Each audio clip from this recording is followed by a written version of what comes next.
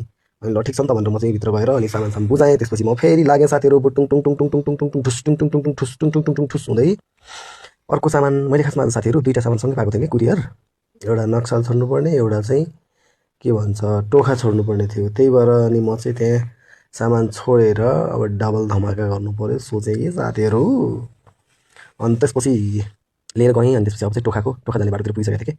अनि त्यसपछि सरर कुदेँ ठ्याक्क टोखा भाटबटी थियो कि ड्रप लोकेसन। अनि त्यसपछि त्यहाँ पुगेर फोन गरेँ। अनि उहाँ दिदीको सामान थियो कि, अनि उहाँले चाहिँ पैसा छुट्टा छैन भन्नुभयो, छुट्टा बनाएर दिनुभयो। अनि त्यसपछि म एकचोटि यसो बसेको, अनि बालसाल मिलाएर अनि टिप लाग्छ कि भनेर बसेको, टिपै लागेन।